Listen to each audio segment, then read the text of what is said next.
Hello, all. Welcome back to Cognitive Chronicles. Today, we are tackling a tough but important question. What drives someone to commit violent crimes? It's something we all wonder about, especially when we hear about shocking incidents. And what's even more disturbing is when we see educated people you'd never expect, getting involved in such acts. So, let's break it down and see what's really going on in the minds of these people. Let's start by talking about how people grow up. We often think that someone's childhood plays a big role in shaping who they become, and that's true. But it's not just about growing up in tough circumstances. Even kids from seemingly good homes can end up on the wrong path if they face trauma, neglect, or constant pressure. Sometimes the expectations we place on the kids to succeed academically or socially can backfire, pushing them into dark places mentally. Now, here's the thing. We tend to think that education is the key to avoiding crime, right? But it's not that simple. Even highly educated people can commit violent crimes. Why? Because education doesn't automatically fix the underlying issues like mental health problems, personality disorders, or unresolved anger. In fact, sometimes the more educated person is, the more they might use their intelligence to manipulate situations and justify their wrongdoings. Let's talk about environment. The world around us, the pressure we face, the society we live in shapes how we think and act.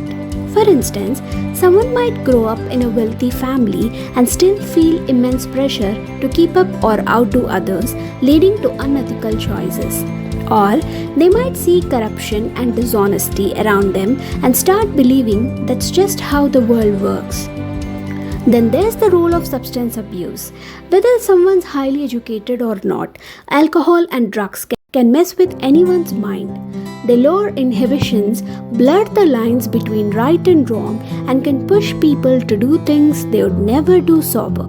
A huge factor in many crimes, and it affects people across all levels of society. Another thing to consider is how we think, our mindset.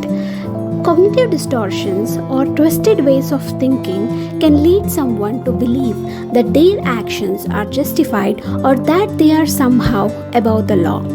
This kind of thinking isn't limited to any one group. Even those with the best education can fall into this trap, convincing themselves that what they are doing isn't really that bad.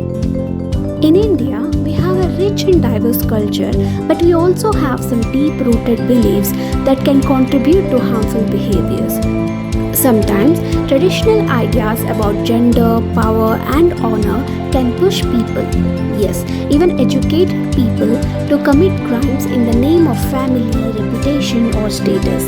It's a tough conversation, but it's one we need to have. Look, understanding what drives a criminal mind doesn't mean we are excusing the behavior.